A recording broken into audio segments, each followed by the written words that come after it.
Hey, what's going on, everybody? I'm Bree, and welcome to Max 10. And this is a very special edition, as this month is super special. It is Women's Month, and we here on NBL are celebrating women in sports this month for the month of March. And today, March 1st, we have our first guest.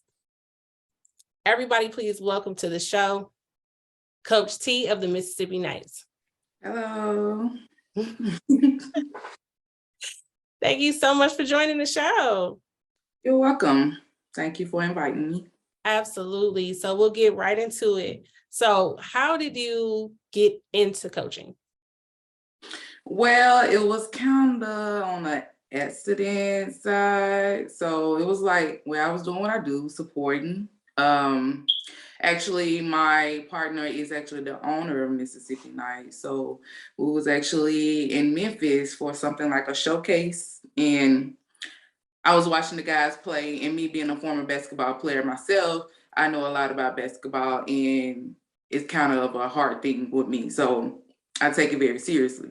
And I was watching the guys play, and it didn't seem like them guys were taking it serious. And I don't like to watch scrappy basketball. Like, if you're gonna do it the right way. Right.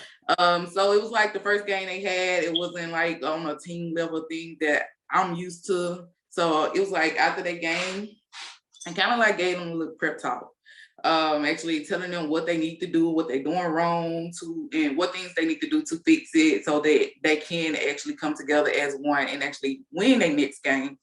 And a lot of the guys respected my comeback that I had for them, and it really kind of voted me into being coaching because of how I was actually interacting with them. I was always there. I was always at practice with them. I'm going to go to all the games. I'm always there. So I see everything. I know all the players already. So it was just like an easy thing for me to do, to come to and talk to them about what they're doing and what they need to do. So it's really just like they voted me into maybe I should be the coach and things like that. It wasn't nothing that I was really just thinking about doing. But it came like an ease for me because I already know the game. I love the game. And why not? I'm gonna always be around anyway because this is my partner, business. So I'm gonna be there anyway. So Okay. Absolutely love that. And that actually kind of spills over into my next question was, what kind of team did you coach when you first started coaching? Like, what kind of team did you have? Well, this was the team that I first started coaching. I never coached before. I always just been coach. So I always, go by the saying, you coach how you've been coached. And that's just how I am. So I have had some hard coaches, and so the guys might didn't think that I was going to be more intense on them than I was because I'm a female. But yeah, that's just my first team. And what is like your experience with that so far? Coaching the guys. Yeah. Well, it was a pretty cool. It was, I guess people think it was going to be different because of me being a female, but it wasn't so different for me. I didn't get no different experience of coaching the guys. I mean, we had some bumps against the first part of the season, but we got that all together in an understanding and respectful level for each other. So it really wasn't anything different than being just a male coach. Okay. I absolutely love that. And what challenges now, if any, have you faced as a woman in a male dominant industry? Like I said, I don't think I faced any challenges. I was actually thinking like everything really is normal. Like it's no challenges that I really just face just because I'm a female coach. Like I get the same respectful attitude from the guys that I get if I was a male. So I don't think there was any challenges for me. And I think that's really important. There are women who can speak to that experience, and then there are those who have the opposite experience. So I think that eventually, and I'm hoping that that can become everyone's experience. Right. Absolutely.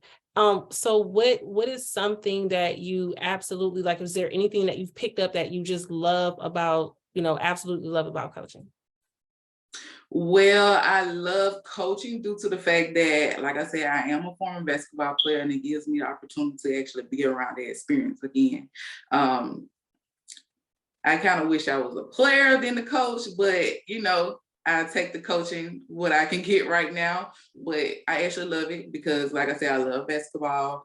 I love it. So being around something you love, it comes ease for you. Absolutely. I love that. And usually, so we end off and we have our final thoughts. Mhm. Do you have any final thoughts about, or what are, I should say, your final thoughts? Or do you have any advice for any young woman coming up behind you who may want to kind of walk in your shoes, whether they're transitioning from player to coach or whether they want to just kind of straight go into coaching? What advice do you have for them? Well, if they're trying to coach men, it's my advice on them to actually just stand 10 toes down. You know, you're a female, but demand your respect at any time. They should not treat you any different. And you should come with the same respect for your players. So everything will be okay. Absolutely. I love that. I absolutely love that. So would you be returning for a second season, would you say? I will. Ah, I love it. Absolutely love it. Thank you so, so much for being a part of the show. I absolutely appreciate it. I appreciate what you're doing. Continue being great and setting an example for these young ladies. And I want to thank everyone else for tuning in to the NBL Max 10. I'm your host, Bree, and until next time, we'll see you guys.